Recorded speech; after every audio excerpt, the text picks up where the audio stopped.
Welcome, ladies and gentlemen. We are joining you before the show as we want to talk about the passing of Jay Briscoe. We found out last evening that Jay Briscoe, age 38, one half of one of the best tag teams ever, the Briscoe Brothers, passed away in a car accident. Now, me and Jake both found out this story about 9 o'clock last night. And Jake, I was kind of like in shock. I had to go double check this. Yeah, I was just coming home from work in my car, and then I got a couple of messages, a couple of DMs, and it really stopped me for a second. So I had to pull over to a 7-Eleven to really digest the news and just go on social media to see what was going on, and I just couldn't believe it. It was really heart-wrenching to find out last night. Details are still in light on what exactly happened in the aforementioned incident in Laurel, Delaware, the small town, around 5:30 p.m. Eastern time that took the life of 38-year-old Jameen Pugh, better known as Jay Briscoe to all of us wrestling fans, and another person that has yet to be identified, other than they were also driving a vehicle involved in the crash. But yeah, Jay Briscoe, what else can you say about him? A fixture in Ring of Honor for 20 years. He and his brother Mark started making a name for themselves in the early 2000s in the northeastern U.S. indie scene, working for CZW, NWA, and other promotions. Just a pure legend. One of those legendary tag teams in the underground scene and definitely in the modern tag team scene. Jay Briscoe. Also a former Ring of Honor world champion himself, 2 times, first holding the gold in 2013 and then for a longer run in 2014 through 2015. He and Mark wrestled all around the world, held the IWGP tag team titles, the GCW titles 3 times, the Impact tag titles, just to name a few. And Jay Briscoe's wife posted an update to Facebook Wednesday morning asking for prayers for their children following the fatal crash. And nothing else can be said. It's so heartbreaking, and I'm still in shock to this day.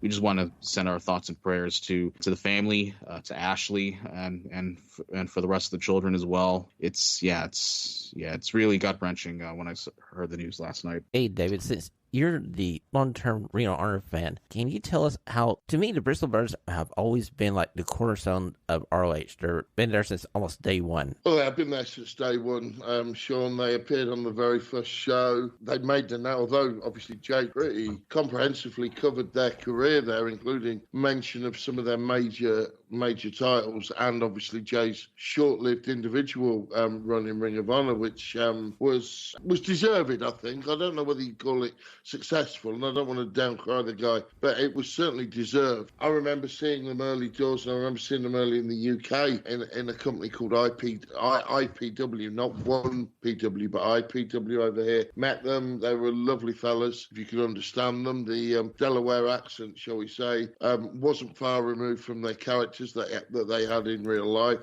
They were genuinely chicken farmers, which I always thought was a great gimmick to play off real life. But it was as a tag team that I will always remember them, because they crossed that bridge they were somewhere between FTR and the Young Bucks. Yeah, they weren't afraid to take stupid bumps. You look at the Ladder Wars series of Ring of Honor, of which they played a really prominent part. They took some crazy bumps, and they weren't afraid to do that. But they could also wrestle. They could also genuinely old school Jim Cornette approved tag team wrestle, if you like. And that's what got them over with the Ring of Honor fan base, and therefore gave them a fan base to any independent promotion that they went to. It's just a complete tragedy. They've just come off finishing that we eulogised hugely about with Final Battle, the final match with FTR, and it's just a complete tragedy. I woke up to have an old man's toilet break at 1:30 UK time this morning, and looked on my phone and saw it through Greg Oliver, so you knew, unfortunately, was correct. And that's when I put a message out to you two as well straight away.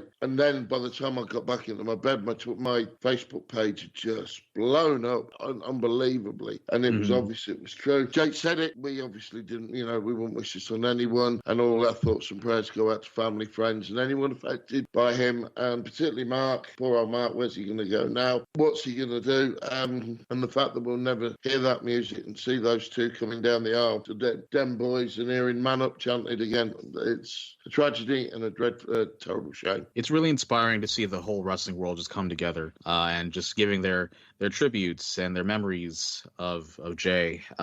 We saw last night on NXT, we saw Vic Joseph and Booker T announcing the news, and I saw Booker T, like, he looked pretty shaken up when delivering the news as well. So yeah, I mean, it's great to see such a community just come together and just speaking out on a fellow brethren like that.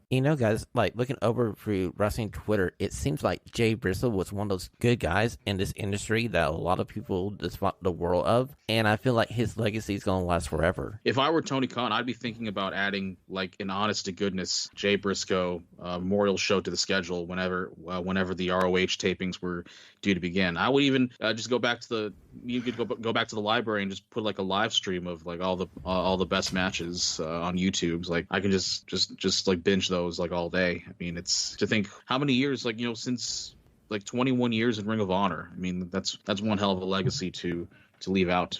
I'd like Tony personally to give Mark a deal, even if it's as a mid-card singles wrestler in AEW. I'd like to see him on one of the big stages. Just, I know it's not going to be the same, but I think it would be the decent thing for them to do. We are recording before AEW Dynamite this evening. I do believe AEW is going to do some stuff to honor Jay Briscoe. We'll tell you guys next week about that. Before we go into our regular show here, I do want to express our sincere condolences to the Briscoe family, friends, and all of their fans. No easy transition to this, so we're just going to do our best to entertain you. And now here's the show. This is Radio Free Pro Wrestling, the home of smart and stunning wrestling takes.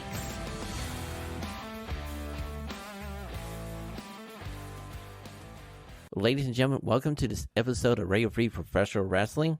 I am joined by Jake from the Windy City and David the Smart Mark. Gentlemen, how are you doing?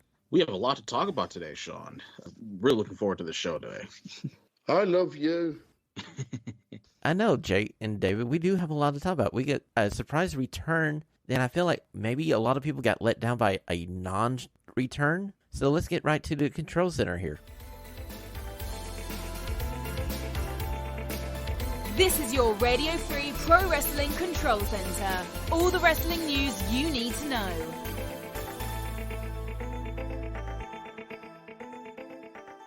Okay, gentlemen, we got surprised on last week's episode of AEW Dynamite TV as the return of one Adam Cole, baby. Are you ready for story time with Adam Cole, guys? Hell yes. It was one hell of a pop to return, especially in Los Angeles last week. It was an amazing return, and I thought it was the right decision to put Adam Cole as a babyface, present himself in that way.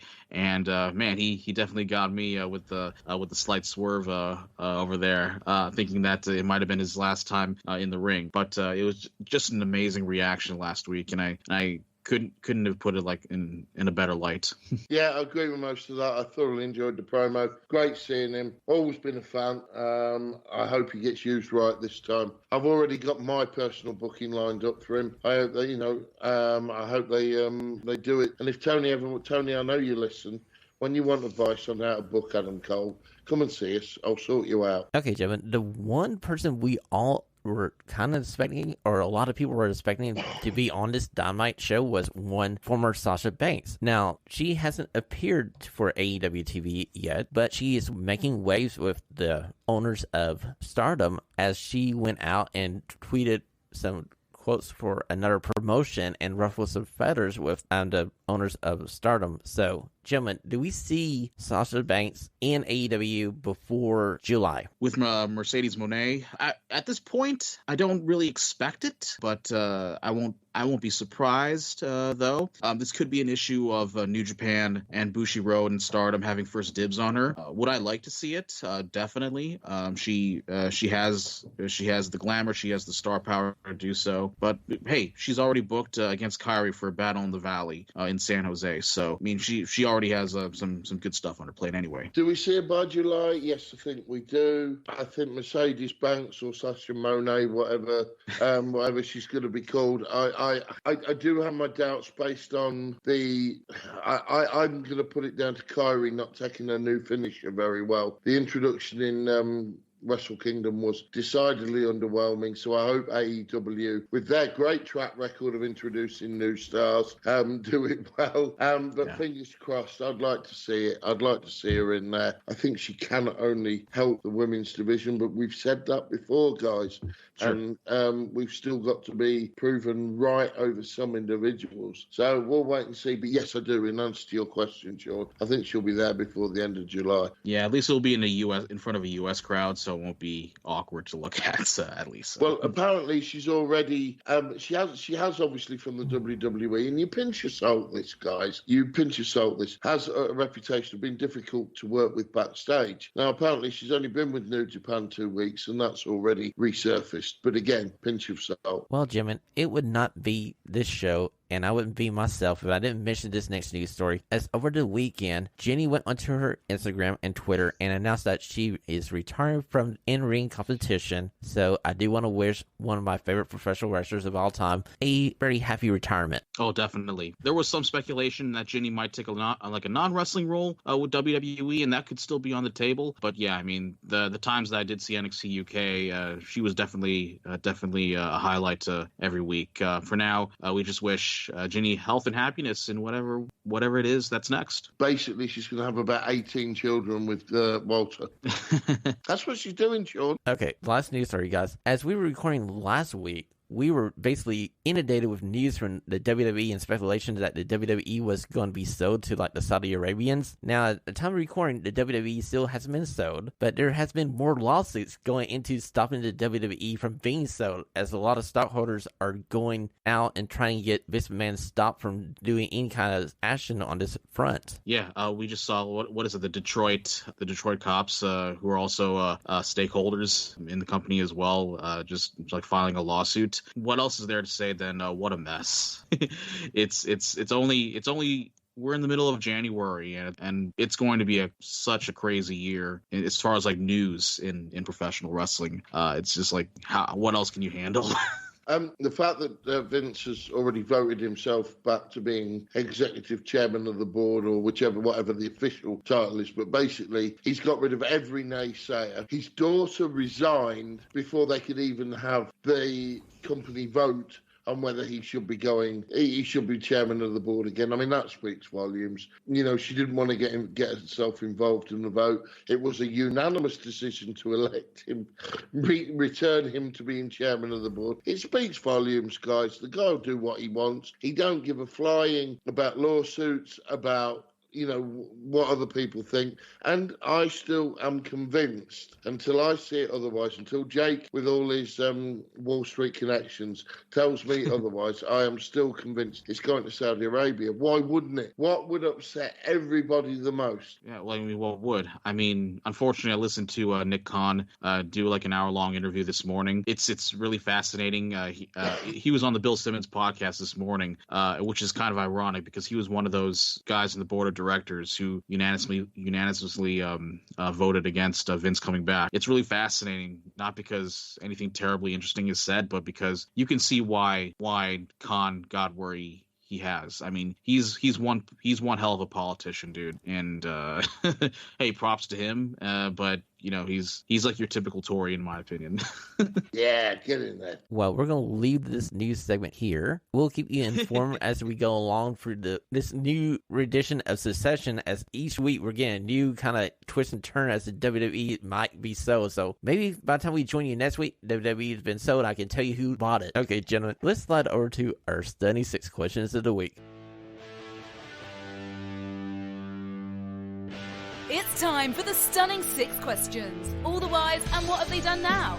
Hopefully Sean and Jay can figure it out. And as we were talking about earlier in the episode, we had this possible debut a lot of people were hyping up for. And it seemed like Tony Khan and AEW Creative was doing the same thing during the fall. So were we the ones to blame for being overdecided for somebody coming onto AEW Dynamite last week? Or was it Tony Khan just leading us along? Who was in the wrong here? I think we, the fans, really hyped this up a little bit. And I think we did a lot of like trying to place our expectations. Well, first of all, when did AEW advertise her? It's not like they advertise her for a pay-per-view and then during the ring introductions announced she would be appearing, like WWE did at SummerSlam like a couple years ago when she was planning on returning. If you believe that they hinted her and didn't deliver, that's on you for falling for what's called a red herring in the entertainment industry. Trying to make the audience think one way before you deliver something else. I mean, look, in AEW's case, they literally announced Toni Storm was the partner like well in advance. I can't knock AEW because some were hoping for Mercedes to show up. So I think we kind of like lifted that ball and just expected it to happen. So I mean, I'm sorry, but that's on you, in my opinion. Yeah, I agree with a lot of that. There's I mean, I for one never remotely expected Sasha Monet Banks to come out for this episode. Adam Cole was a pleasant surprise, as we've already discussed. But yeah, no, it's totally on the fans. Tony's got nothing to apologize for. Yeah, no. For once, he hasn't here. That is totally on the audience, and you know, people who are not quite as intelligent as us, but try to do what we do, and they presume, and presumption is that I can't really say it because Sean keeps it the family show, but presumption is not a good thing some of the time. You know, guys, I was thinking like from the beginning, like I knew there's rumors of her going to New Japan Pro Wrestling. I'm going like, they want to have her on the American show first, so I was thinking like, there's no way she could be on this episode of AEW Dynamite TV before that event coming up in California for New Japan Pro Wrestling later this month. So I was already thinking maybe they got somebody else in the works coming in. Then, like you said, Jake, they announced Toni Storm was the person that's going to join Saraya for this match like 2 weeks before the match happened. So I really feel like it's the fans who were kind of like, hey, maybe they're going to swerve us again. But I really feel like we built the expectation up on our own here. Another thing is for when she debuts, guys. And think on this. You've got Hayter as the Women's World Champion at the moment, and I've got no issue with that at all. The obvious build is for the turn between Jamie and Britt Baker and then have that feud there. I'd personally keep it on Jamie as well when you go through that feud, because that's a natural feud to follow in the upcoming months. So when do you bring her in? Because you don't want to bring her in like Saraya, because Saraya's a multi-time Ladies World Champion who's now stuck in the mid-card with some dross.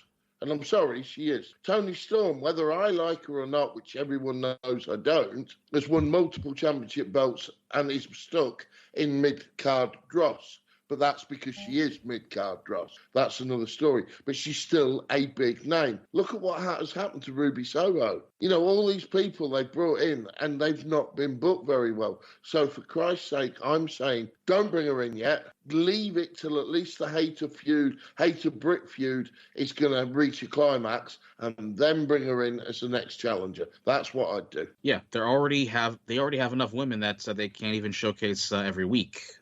So they're already like oversaturated with a lot. So, I mean, if I was smart, if I was leading the charge, I wouldn't do that yet. I mean, at least just wait down the line. Yeah. Okay, gentlemen, standing question number 2. As we look back at Adam Cole's return to AEW, do we see Adam Cole in the ring at AEW Revolution, or is that too soon for him to get back in action? What do you think, David? What's that, Revolution March? Yes, it's March. Yeah, no, I don't see a reason why not. Now, I'm going to tell you my little booking thing and see what you think to bring him, to get him, to build him up towards either MJF, Danielson, Ricky Starks, whoever's the world champion. A gentleman we haven't seen for a while, who we know has got talent, but has just been booked appallingly in AEW, Miro. Bring Miro back as an out-and-out swine, an out-and-out bastard, if you like. Sorry, Sean.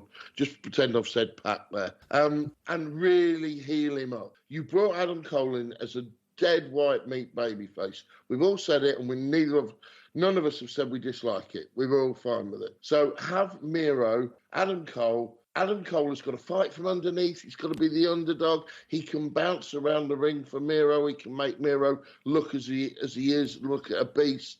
And then, obviously, Adam Cole eventually goes over. It won't harm Miro, but it will strengthen Adam Cole going forward while they decide their world title picture. And it will make Cole look legit for that title. That's what I'd do. Tony, book it or you're an idiot.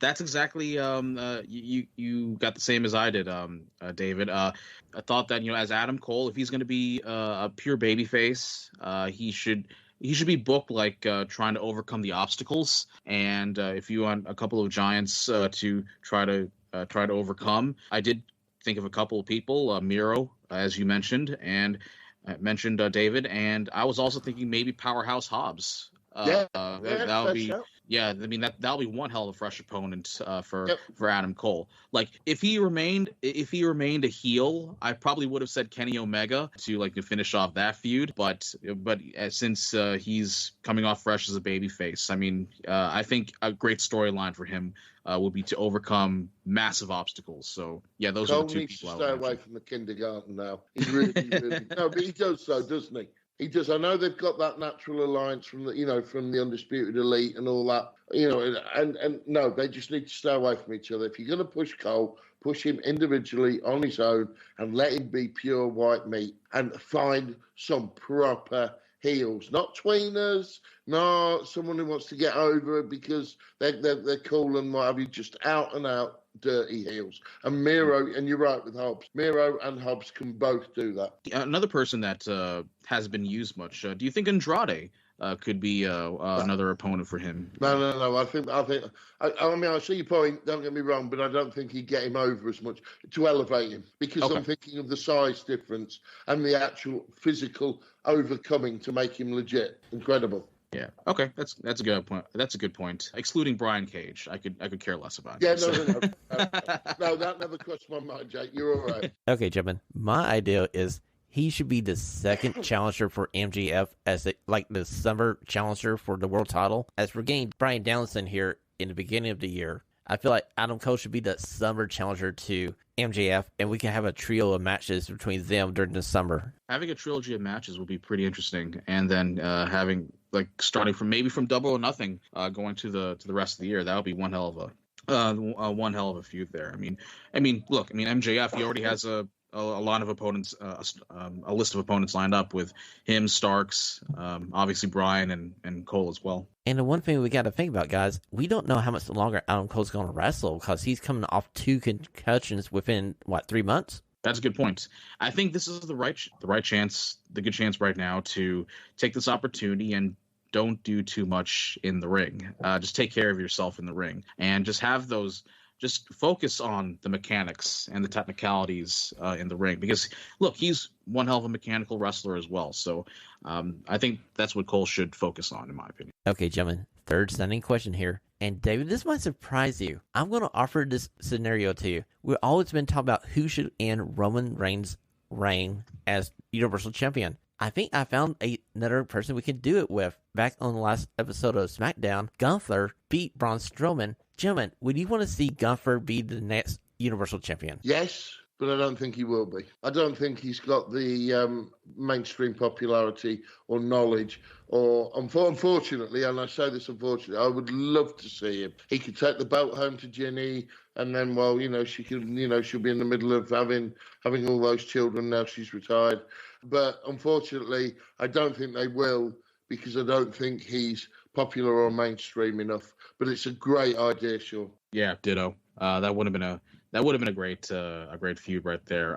But I as well don't know if it's going to happen. But hey, I hope I'm proven wrong because Gunther is capable of being one hell of an opponent. And as far as showing himself in charismatically and try to attract the mainstream audience, he has the perfect capability to do so. So. And we've been arguing that Roman Reigns is not a heel anymore. He's basically a baby face. And we could get it onto Gunther. We have a heel, and we can have Roman basically chase for the title again. The only reason Roman's a babyface is because of Sami Zayn. Yeah, it's not deniable at all.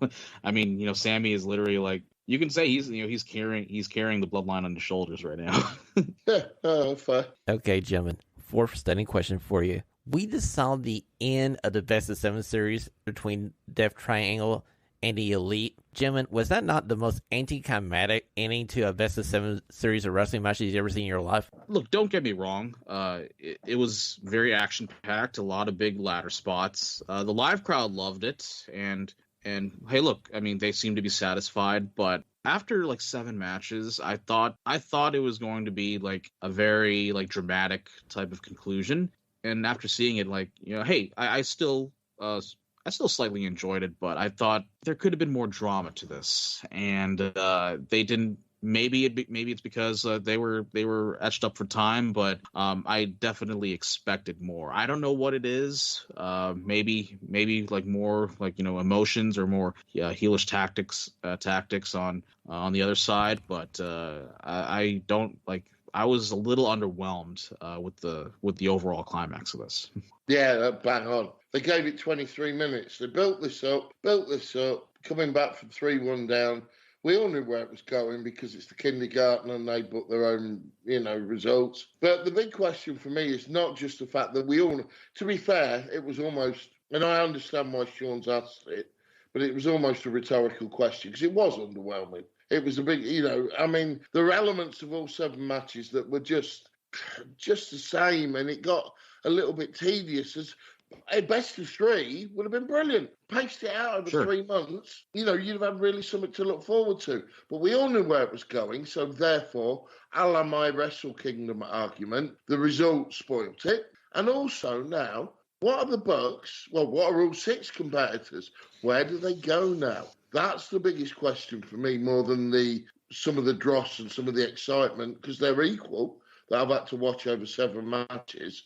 Where are they going now? Does that mean that Kenny's definitely going to go nowhere near the heavyweight title mix? Because that would indicate to me. It would also indicate that the Bucks are not necessarily going to be pushing for the tag team title belts any soon.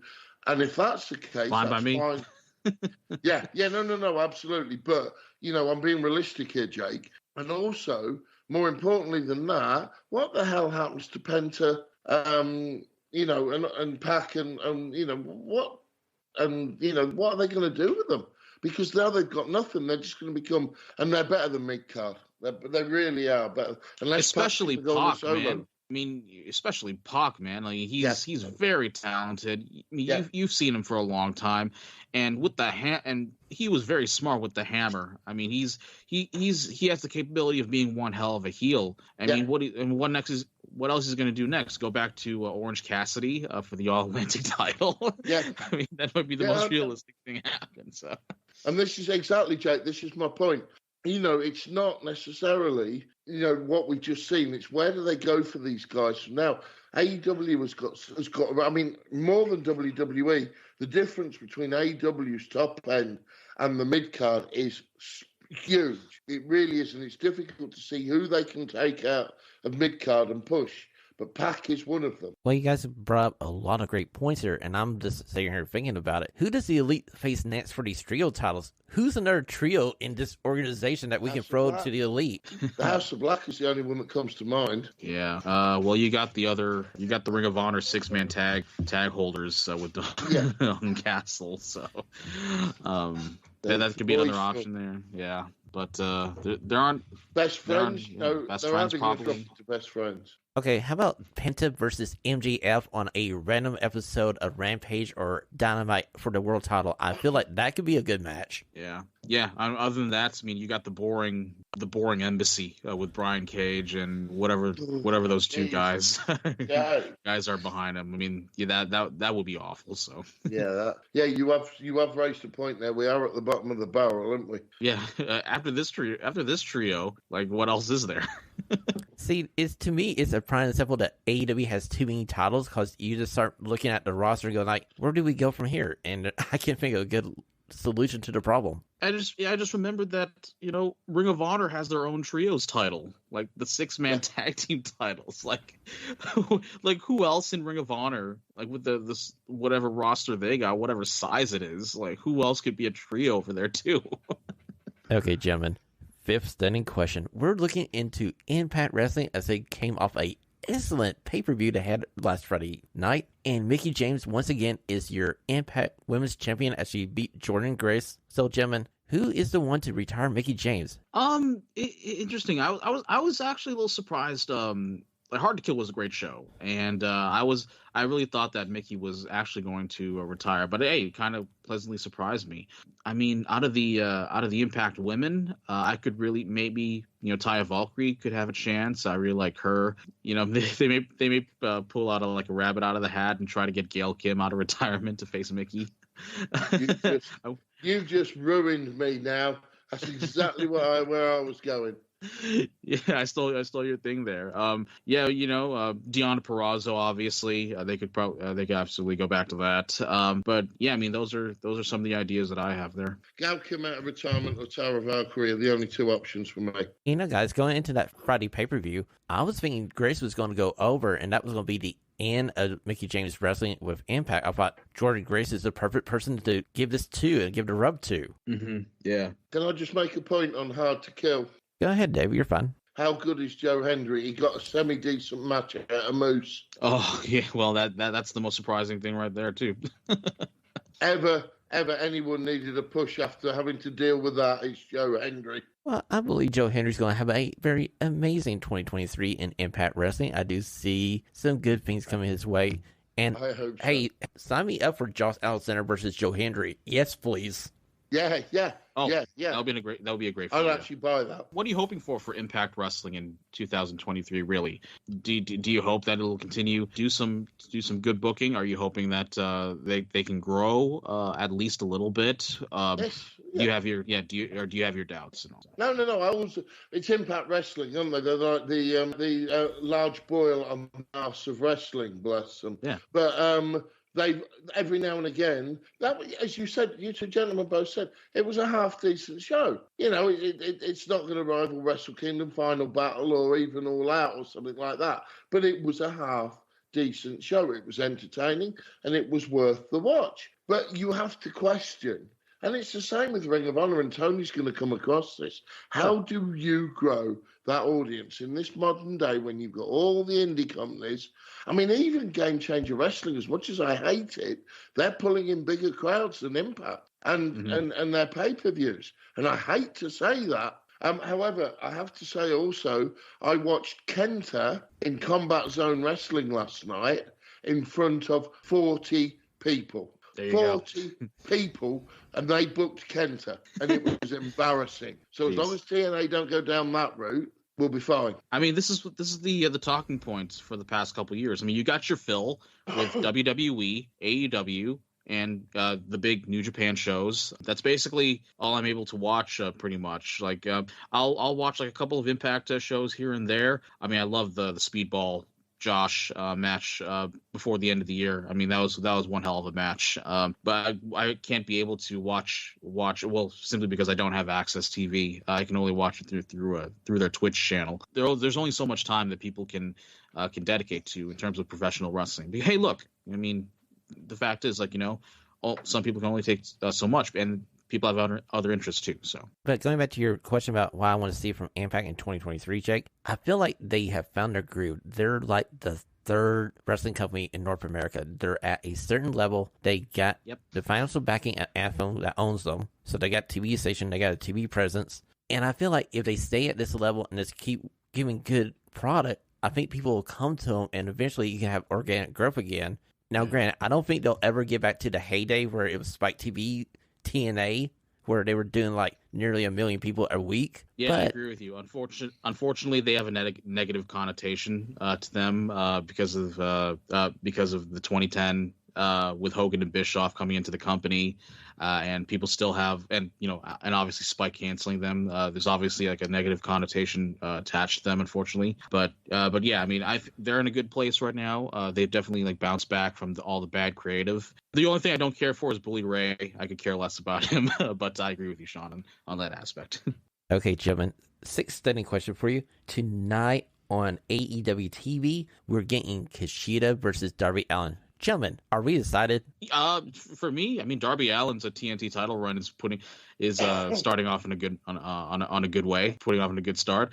I'm really excited. Kushida, I've been a fan for a while. In the New Japan Heavyweights series, I think I'm pretty excited about this match, and we're also going to see Danielson and Bandito on Dynamite this week. So I could see this being another consistent run for Dynamite. So yeah, I'm pretty excited. Yeah, if they keep booking matches like that, Dynamite will become must-watch TV again. Look at the Danielson match last week. I would strongly put that up against Ospreay and Omega from Wrestle Kingdom because the booking was right. Yeah, it was a hell. It's certainly probably the best TV match we'll see this year, unless they top it tonight. But they've obviously got themselves a new Japanese star, and hopefully AEW have allegedly booked him. They won't waste him. Let's fingers crossed. But yeah, I'm excited for both of those. It should be a good 2 matches already booked.